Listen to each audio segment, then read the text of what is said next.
A warm welcome again to the big match, and on this first weekend of the league season, there's no doubt who's in the hot seat. It's the new Leeds United manager, Brian Clough. Yesterday he saw his champions beaten 3-0 by Stoke, and he'll be looking at it again with us today and telling us, I hope, what went wrong. And main match, though, is Orient against Manchester United. United's first appearance again in the second division, and we should be hearing what they thought of that from their skipper, Willie Morgan. There's also a bonus match, of course, a great goal and perhaps the biggest fluke of the season as well, where Norwich City met Blackpool. But first, it's Orient against Manchester United, and the inevitable sight, wherever Manchester United followers go, you can't really call them supporters, that they're bound to be a cordon of police. Fortunately, the game was good enough to erase some of the memories of the things that went on before it. And these, then, are the two teams for this game between Orient and Manchester United. Orient fielded the side that drew last week with Luton in the Texaco Cup, where Tom Wally 6 and Gerry 10 were the scorers. Now Manchester United, also unchanged from their last pre-season match, a 1-1 draw at Hull, a United side with 3 Scottish World Cup players in it, 5 Jim Holton, 6 Martin Buchan, and the number 7, of course, their skipper, Willie Morgan. And at 9, their £200,000 signing from Hull, Stuart Pearson. The referee today is John Yates from Redditch, and now the crowd waits in the sunshine for a start to the new season. So the new season is underway as Manchester United set about getting their bearings in the second division, attacking the goal to our left here at the Orient. Manchester United all in white, Orient in the cherry red shirts that Manchester United usually wear, white shorts and black stockings. So the surroundings might be different for Manchester United, but their support is as fantastic as ever. I gather there were even people waiting outside this Orient ground last night when Orient manager George Petchey was making his way home, intending to sleep out in East London to be sure of seeing their favourites again in action here this afternoon. Manchester United, who won only 3 games away from home in the First Division last season, against Orient, who missed promotion to the First Division by a single point. Everything hinging on their last game of the season. Here's Bill Roffey, the number 3, with the throw for Orient. Bullock coming off him well. And Posse finding Mickey Bullock again. Now it's with Tom Wally, who scored a stupendous goal last week against Luton. Finding Posse, turned inside, and an overhead kick there by Bullock. Straight to the arms of Alex Stepney, the only Londoner in this Manchester United side. Forsyth, Macari,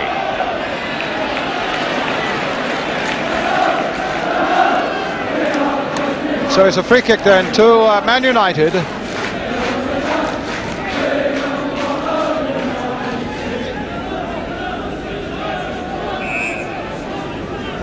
Forsyth again taking it. McCalliog's the man he's aiming for, and McCalliog in fact got the header in. That's 2 or 3 times in this game that long crosses, particularly from the right, have caught Orient a little bit lacking in height in the defence, and being won either by Holton, on that occasion by the number 10 Jim McCalliog.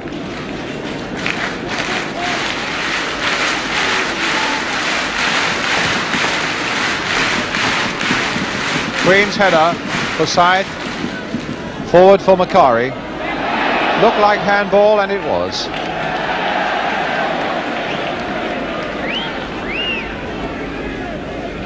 Lou Macari.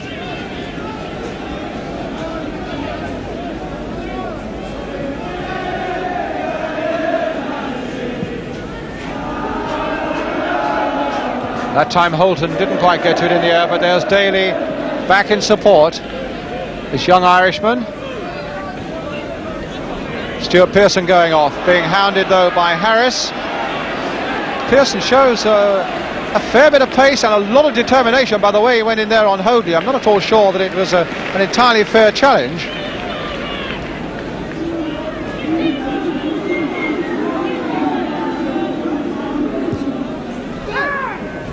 Bullock.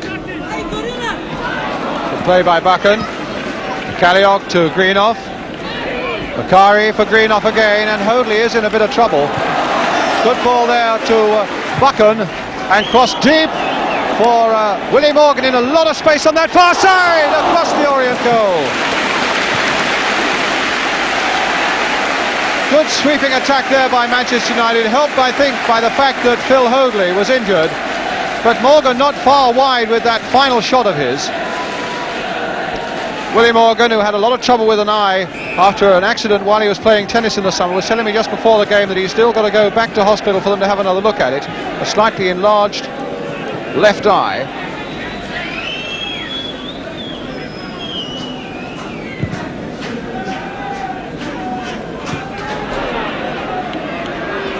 Played back by Holton to Stepney. Houston. Again Harris there, fully aware of what a close eye he's got to keep on Pearson. £200,000 worth of number 9 from Hull City.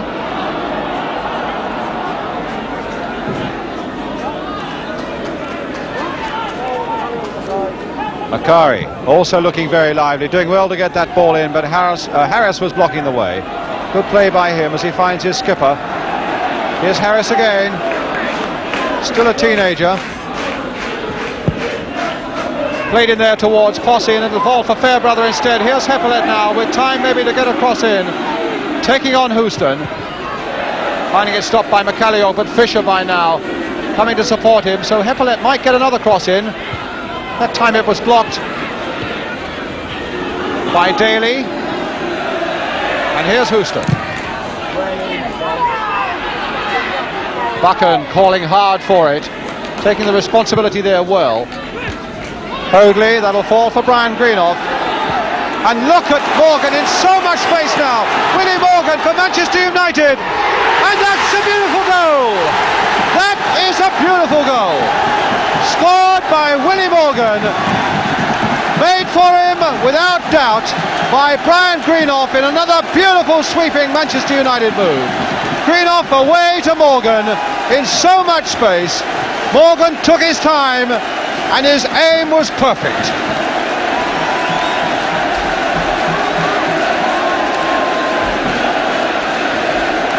And the Orient fans are silent.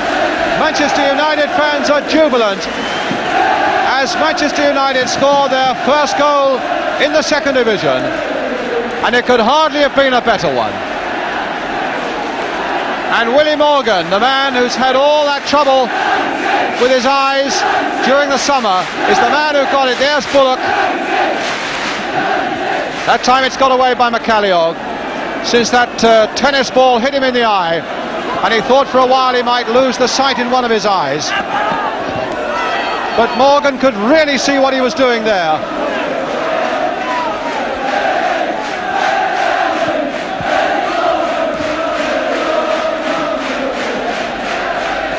Back it goes now from Buchan to Alex Stepney.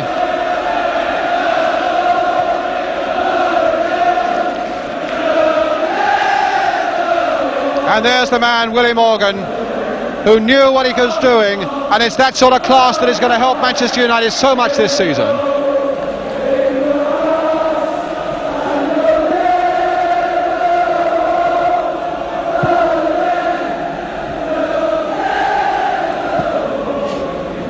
Letting that go to the right.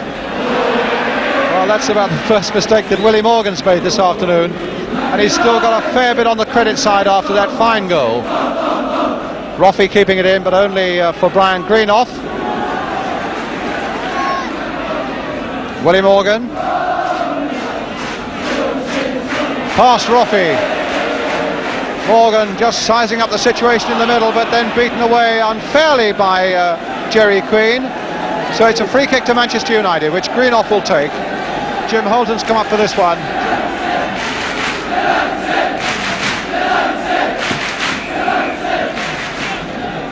In fact, they've got everybody up. And there's Pearson's header. And Jackson was in a lot of trouble getting that one away. That was a good save in the end by Jackson from Stuart Pearson's header.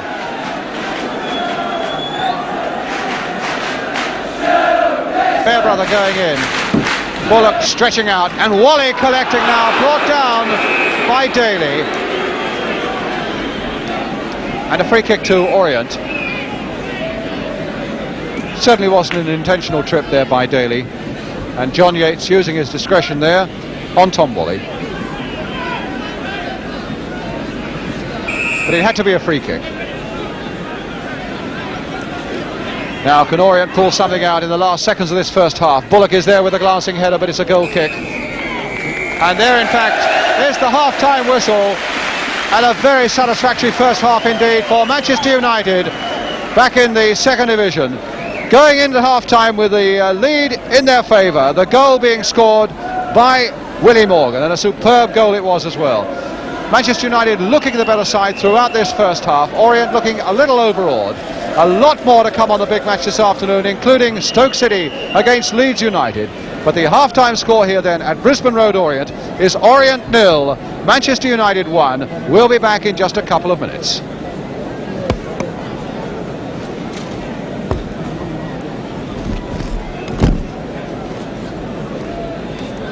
Right, ladies and gentlemen, I have here...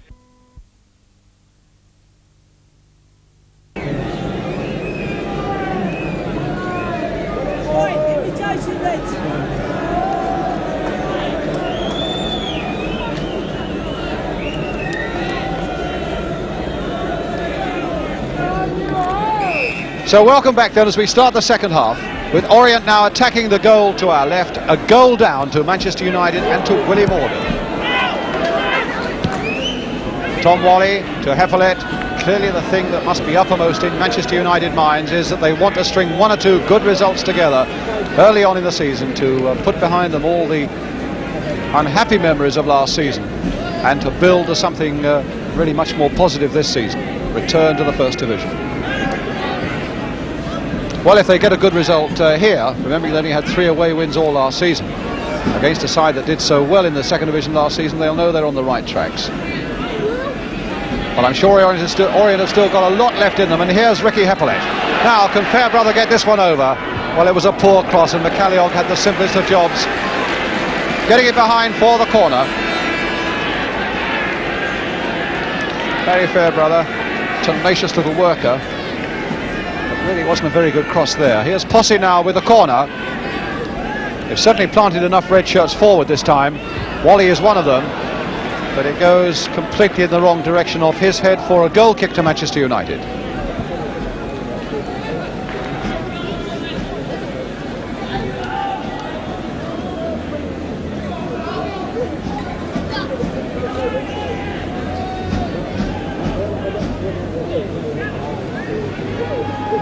So Stepney with the goal kick for Manchester United.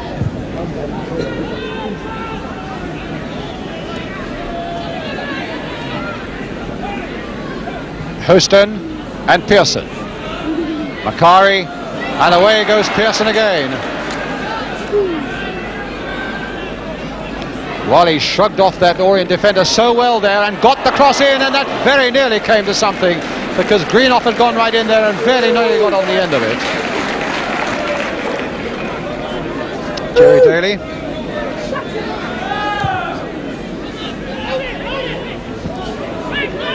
Now Fairbrother, and here's Gerry Queen.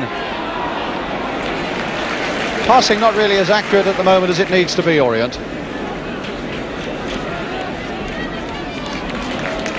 And the class and the skills at the moment are coming from Manchester United. Now can Fisher and Heffalett between them build something for Orient? Heffalett again. It's taken down by Daly. And I think the book is coming out for Gerry Daly for that challenge on Heffalett. Posse. Buchan well aware of what Posse was trying there. Roffey, a nice chest trap. Spotted Bullock, who lays a good ball off there. Wonder whether Queen can get hold of that one. He's got Roffey in support. Crying out for a good accurate cross now, and Bullock is there with a header just over that Manchester United bar. That looked better for Orient there. Queen and Roffey combining well on the left, and Roffey getting a good cross in there for Bullock.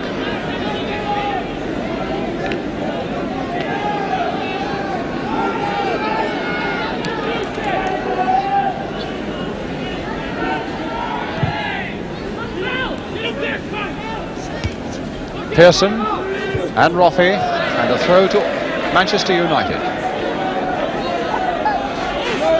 Morgan to Pearson. Played on nicely by Pearson there for Daly. Corner to United.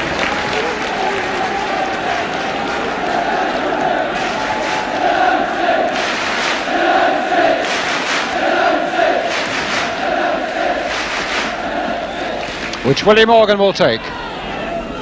Daly for Morgan. Nice little change of pace there by Morgan. And a foul there by Queen on Morgan, I think that's going to be. Yes, it's a free kick, it's not a corner. So a chance for Brian Greenoff, or maybe Alex Forsyth, to chip a dangerous little ball into that Orient penalty area. In fact, they've driven it instead, and Pearson very nearly got on the end of it just to toe poke it in. That sort of free kick are devastating for defences. They need just the mildest deflection to poke them in, and Pearson very nearly provided that one with it.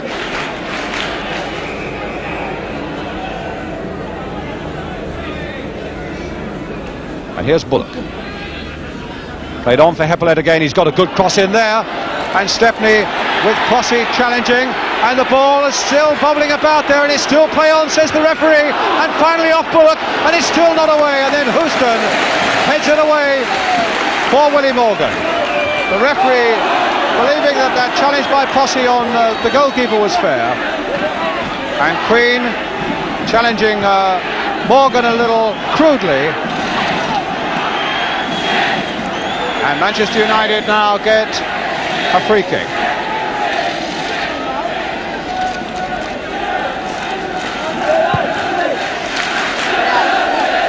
Harris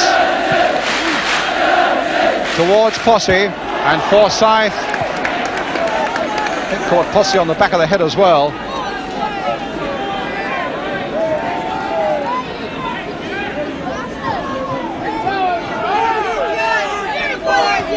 Now it's Bullock. Played in again for Bill Roffey. Touched on for Harris. Here's Roffey again. Queen. Wally riding through that challenge by Greenoff and getting his cross in. A good one! Posse! Well, what an incredible mix-up there. Posse almost got there with his header, and then in the end, well, it was still bubbling about there and he was falling. He very nearly hooked it in. So Manchester United have had two little escapes there in skirmishings in their 6-yard area, but still lead by a goal to nil. A lovely cross there, and Posse very nearly making something of it.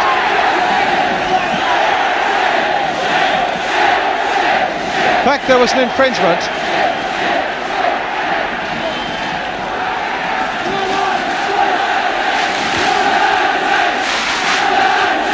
Heppelet's header.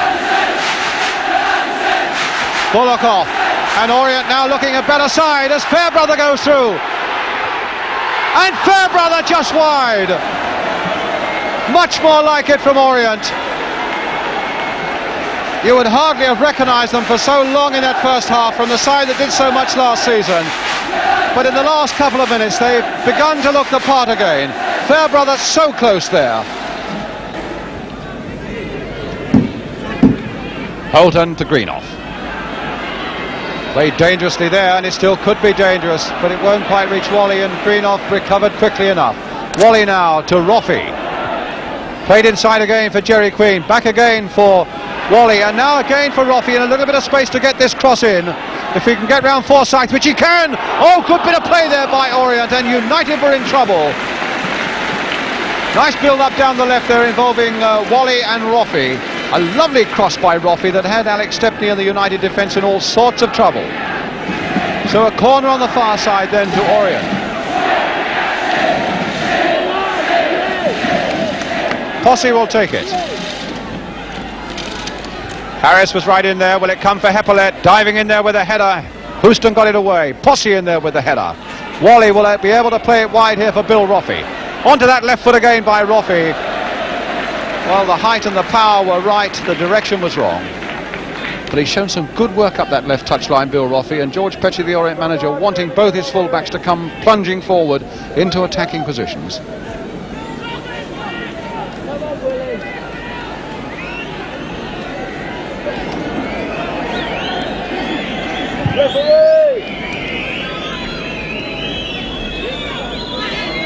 Fisher back for Jackson.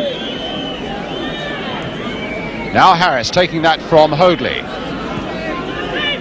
Wally, little flick forward. They are looking so much better in this second half, Orient. But Buchan will get that one away. But it's Orient now who are beginning to pounce on things that are loose in the middle of the field, although that was McCalliog there for Manchester United. And away goes Stuart Pearson. But Orient have got 4 men back, so Pearson still has a lot to do. But he's still going on, Pearson. There's the cross by him. That almost could have been a goal. Roffey, in fact, just got a foot to it. As good play there by Pearson. Beautiful play by him. Went on. And Roffey just got the foot to it as Morgan came in.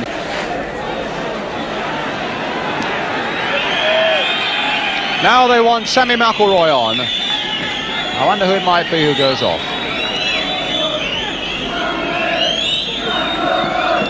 It's going to be Lou Macari who goes off.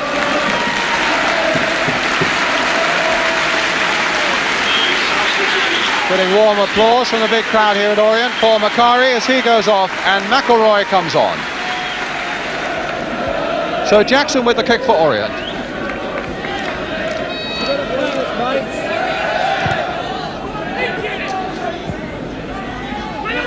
Daly.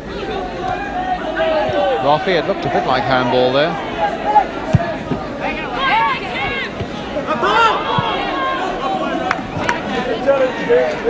Manchester United throw.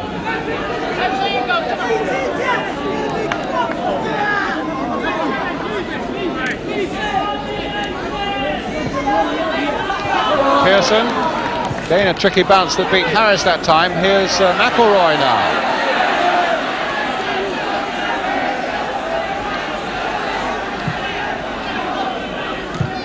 And Harris belting it away to Posse.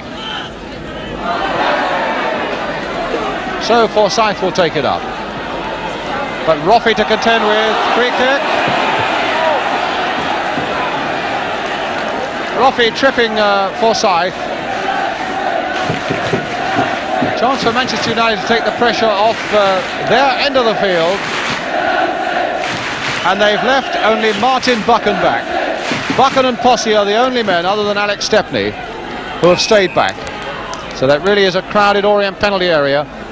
As Forsyth chips it into the far side towards Houston. Oh, and what a header!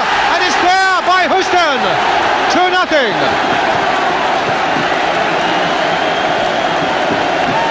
Well, they put so many men forward, Manchester United.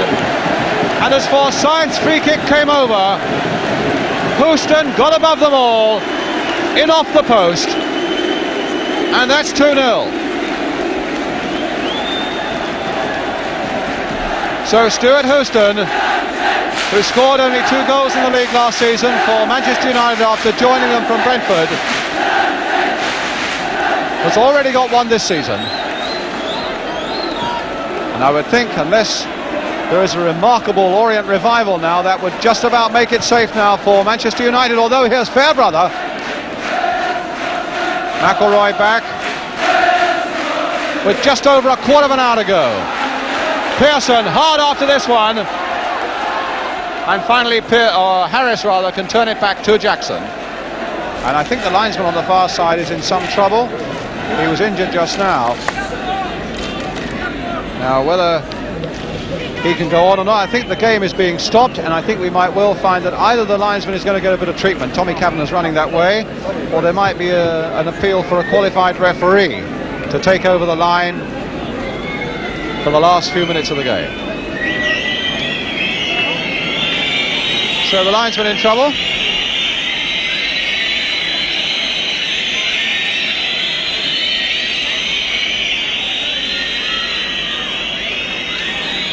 Mr. Gregory of Woking. So Mr. Gregory of Woking, the linesman on the far side. Brian Winston, the Orient chairman, has also got down there to see what they can do.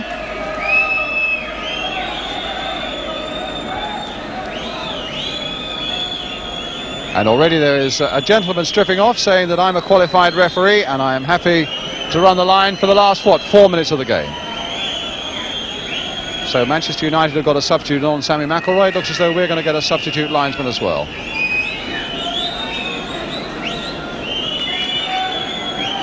He's also going to have Tommy Kavanagh's tracksuit top.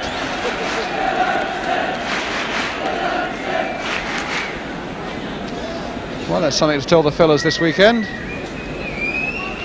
The day I was on the line when Manchester United were on the field against Orient. And there is the cordon of police.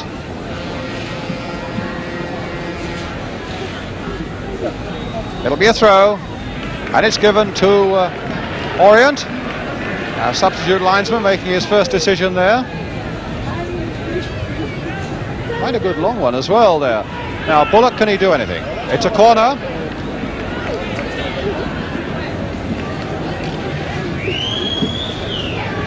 So Posse now will take it, but as we are well into injury time, there really doesn't seem to be time enough for Orient to get anything very profitable out of this game. Bullock couldn't get to that header, and it's Holton leading him away.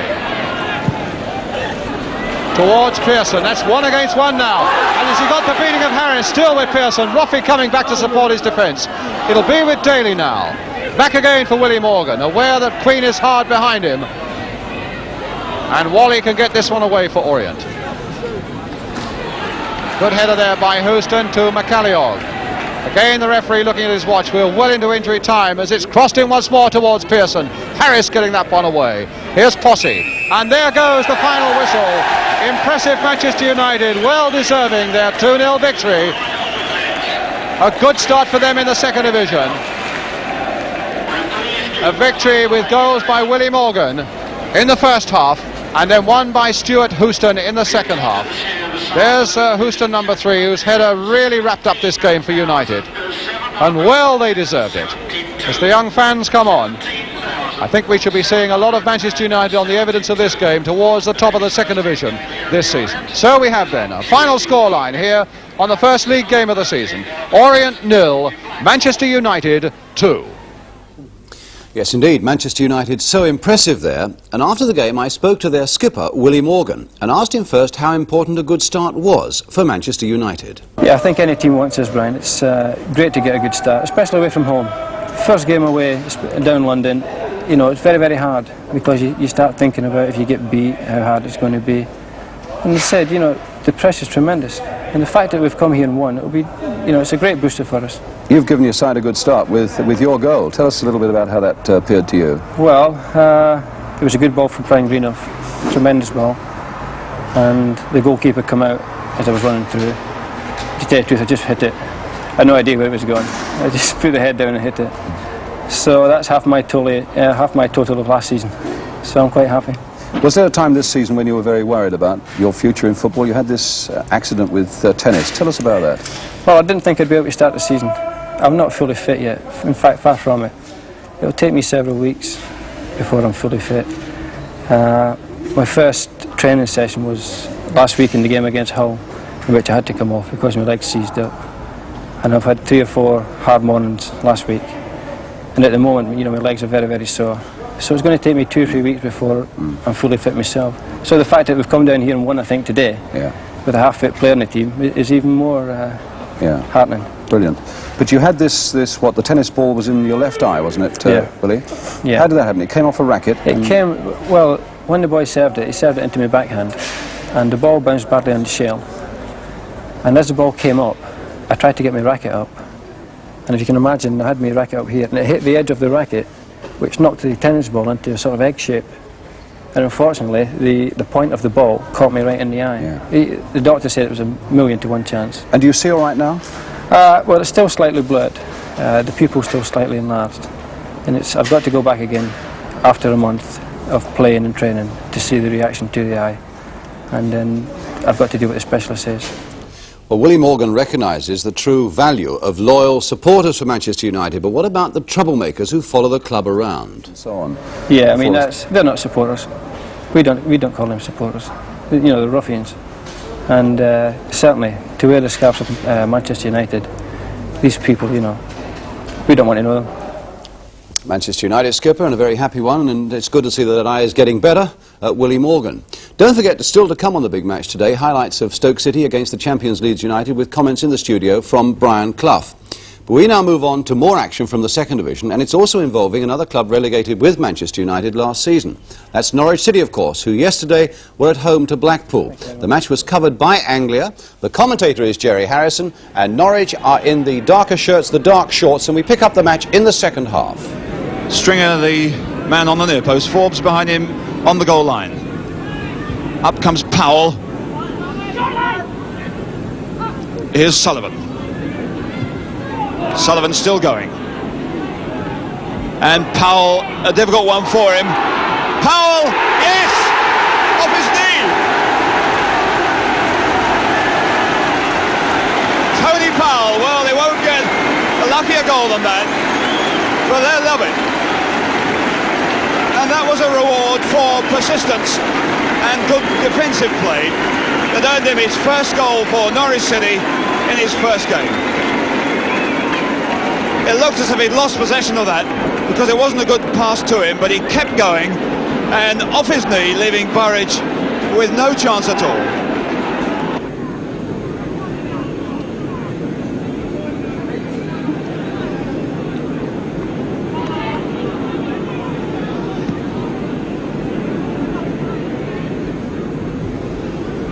Well kept in by Hatton.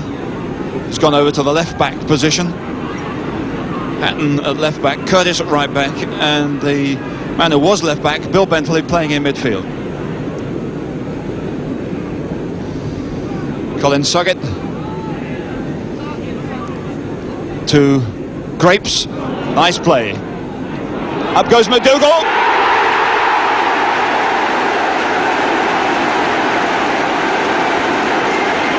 So McDougall, fit or not, scores for Norwich City, but necessarily all the congratulations should go really to Steve Grapes. The throw-in came from Colin Sugget. Grapes with a lovely bit of play, made himself space and a good cross, and there was the experienced head of Ted McDougall to finish it all off. 2-0. And a good bit of space here for Sullivan, looking quite a lot like Jeff Butler, physically that is. Walsh's cross, cut out by Forbes. Bentley in there aggressively. He's added a good bit more might to the midfield, and Bentley's shot is in. So the change, putting Bill Bentley into the middle of the field, certainly pays off. Going forward there aggressively, looked as if he'd lost it a couple of times, but driving forward hard, Bill Bentley pulls one back for Blackpool.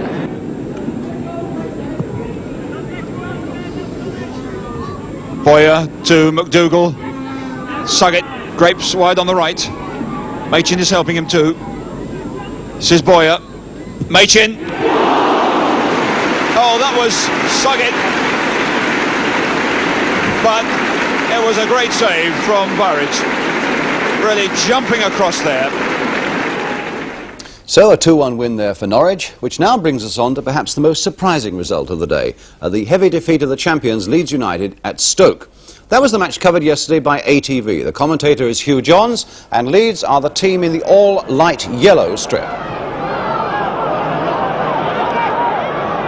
Nothing much on Hudson when he gets down there. Ritchie, Mahoney in, tries the shot, left foot in, beautiful goal! John Mahoney! 1-0! Really all started by Hudson in midfield. 2 passes later, Mahoney onto it, comes past Bremner and wham the left foot. 1-0 Stoke. Salmon's facing long now. It's past him. The cross ball, and that's Mackenzie! The ball just got lost down around his ankles, wouldn't come to him to get a clean dig at the ball. Mackenzie then with a half chance of getting the equaliser.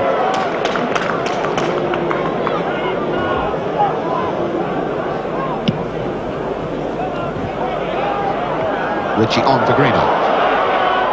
Ritchie goes again. Little chip is wanted. Tremendous bit of reaction goalkeeping then by Dave Harvey. Just managed to fingertip that one over the bar. Neat bit of working by the two Stoke strikers. John Ritchie did it all right. The little chip aimed to lob it over Harvey's head, and the goalkeeper reacted quickly. Just over the bar. Anyway, the corner to Stoke. Salmons takes it. Gerry a little bit wrong-footed as he jumped, but he saved the day by knocking it behind for another corner. There's Greenoff. Gerry looking to see where he is, hands on hips, as he galvanizes himself into action again. Is this second corner from Salmons. Harvey took that well. Beautiful. And it's Lorimer breaking out for Leeds.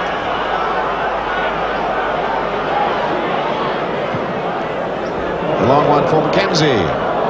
Trying to guide it towards Bremner. It didn't come off for him. Hudson goes on the outside. Against Cooper. Now Hasselgrove. Aiming for Ritchie, and McQueen was too tall. Mackenzie back for Madeley. Now Giles.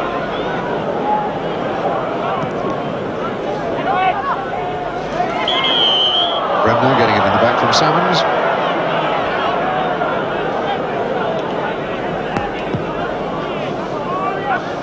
Well, the champions started off last season with reeling off 7 wins in a row. But they're now less than 10 minutes away from starting this season on a defeat. Salmons. Hudson. Greenoff. Salmons. A little lucky to get that one back again. Might as well go all the way.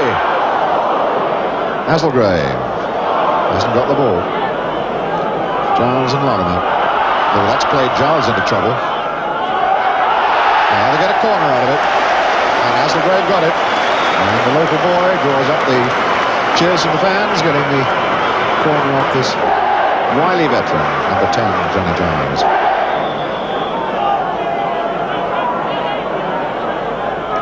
Hudson to loop it in there. Oh, well taken, Harvey. Right at the feet of John Ritchie. The ball put there by the twisting header of Greenoff. Cooper comes out. Madeley. Mackenzie. Tackle from behind by Dodd.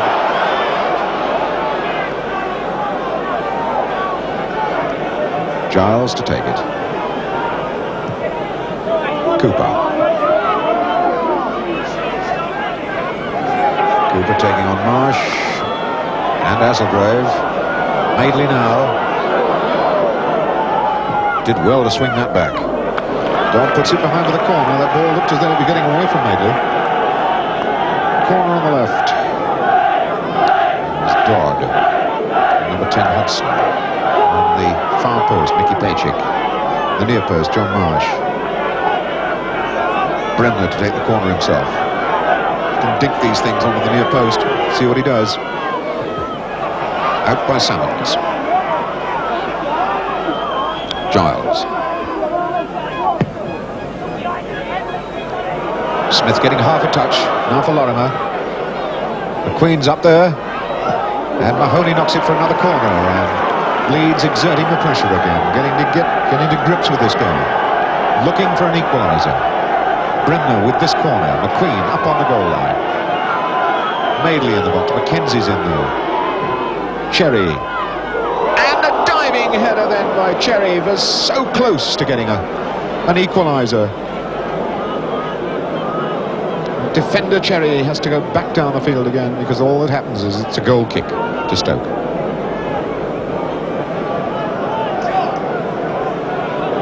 Farmer. Taking lots of time over this goal kick. About 6 minutes to go. Leeds the champions, losing 1-0 here at Stoke. Greenoff went with him. Mahoney. Hasselgrave. Caught then by Madeley. Cooper. Giles. Giles having an outstanding game, skimming this ball around.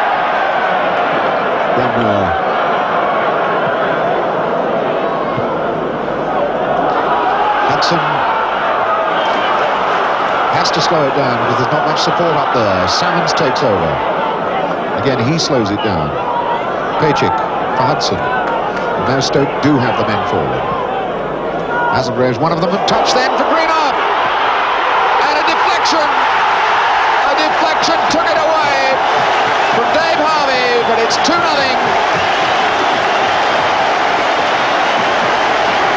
Jimmy Greenough signals his satisfaction that the ball goes in the net. The break then coming from the left side. Hazelgrave knocking it forward. Greenough placing his shot hard and a strong, solid deflection. I think from Gerry. Took it away from Dave Harvey. It's 2-0 Stoke. So now the champions really have had it. They've got 4 minutes to get back in this game. Mackenzie. So Brian Clough's first appearance as manager of Leeds in a league match. Looks as though it's not going to be a happy day. Mackenzie, Lorimer, Giles.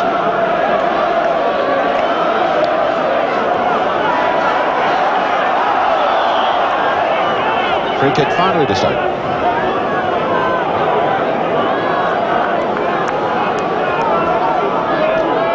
Jackie Marsh to take it.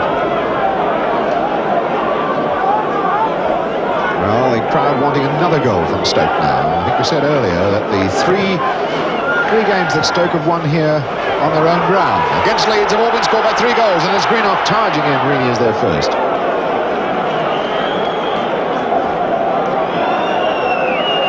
The last 2 occasions it's been 3-2. Back in 67-68 it was 3-0. At the moment it's 2-0 to Stoke. There's Cooper. Takes it for Leeds. Jordan.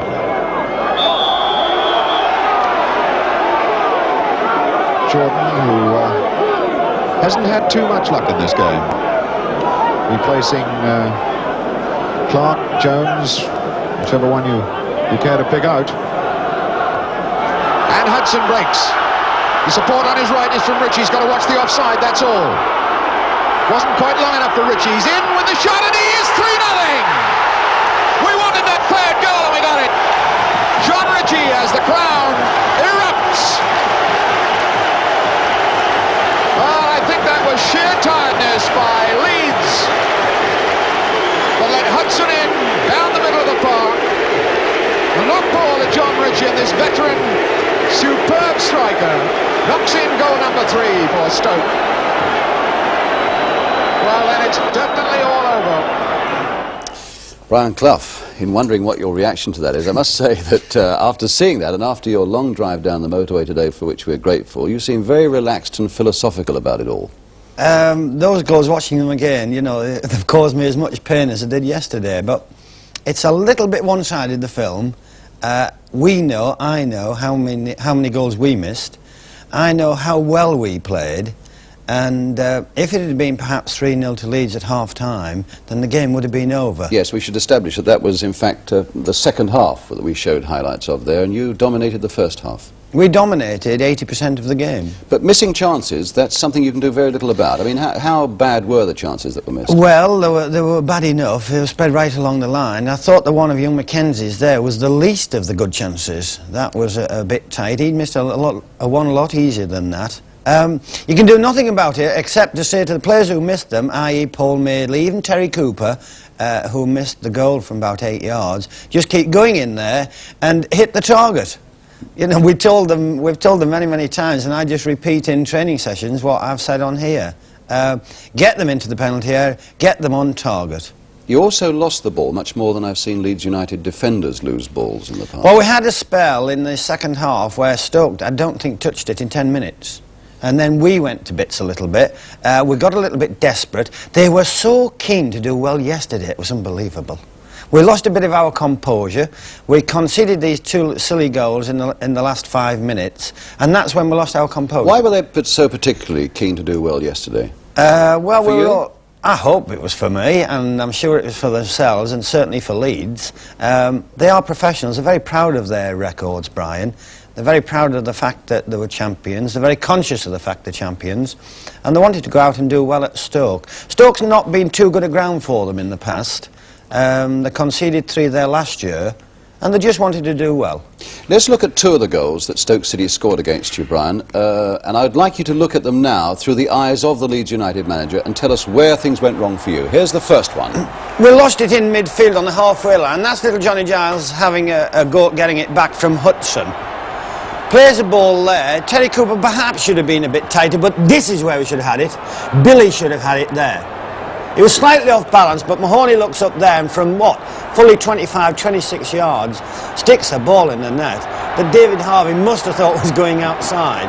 Felt very sorry for him at that point. This is the 3rd goal, right at the end. Now this is desperation stakes. If you look at the top of the picture there is McQueen going on the right-hand side of Madeley. Now Paul should have done a little bit better here, but he didn't. Where was McQueen going there? He was going there trying to, you know, get us back in the game, and we left ourselves wide open.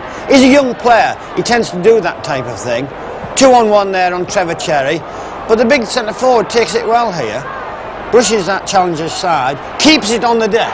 Anywhere else, perhaps Harvey might have saved it.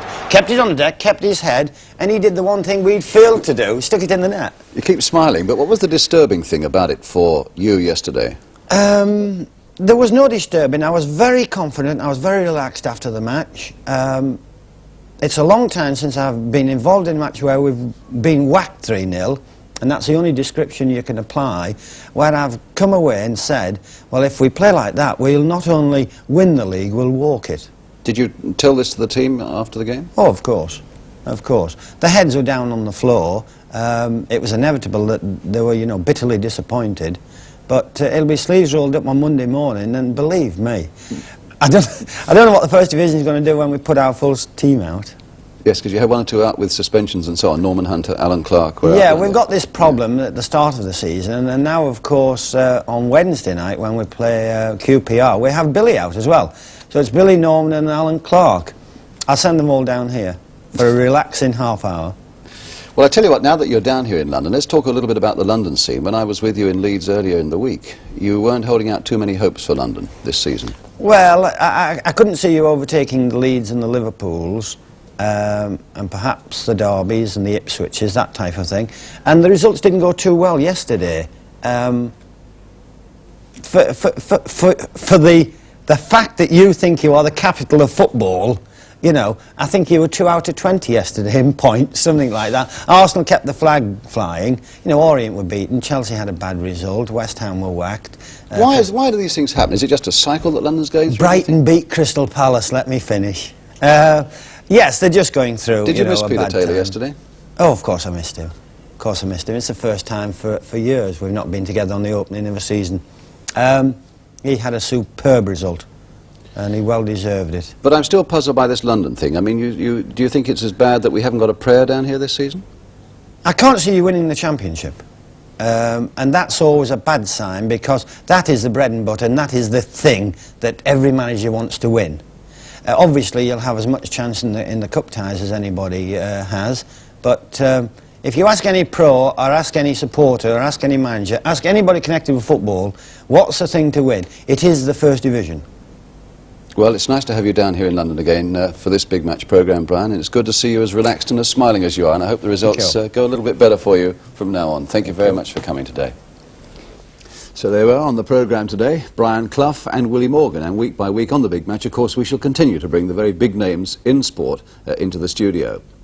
But of course we want you to be a part of the programme as well, as you have been in the past, and that's why again, starting next week, we should be running our big match letters spot. This is the address to write to if you spotted something on the programme today, or have a comment to make about it, or something that you'd like to see again. Write to me at The Big Match, London Weekend Television, London SE1 9LT. Let me give it to you again. To me at The Big Match, London Weekend Television, London SE1 9LT. And that's it. Remember to join us again for On the Ball next Saturday lunchtime in World of Sport, and of course for the big match next Sunday afternoon. It certainly was a bad start for London clubs in the league yesterday. Only 3 of them won. Arsenal at Leicester, Fulham at West Brom, and Brentford at home to Northampton. Our congratulations to them. And yet, on this programme, we've seen how 3 stars who escaped from the capital got off to a winning start. there was Alan Hudson, formerly with Chelsea, beautifully setting up this goal for Stoke City against Leeds. Here's Hudson. The support on his right is from Richie. He's got to watch the offside, that's all. Wasn't quite long enough for Richie. He's in with the shot and he is 3-0! There was Ted McDougall, formerly with West Ham, scoring with this magnificent header against Blackpool. Grapes, nice play. Up goes McDougall. And there was Stuart Houston, formerly of Chelsea and Brentford, putting Manchester United well clear against Orient. Good afternoon. Scythe chips it into the far side towards Houston. Oh, and what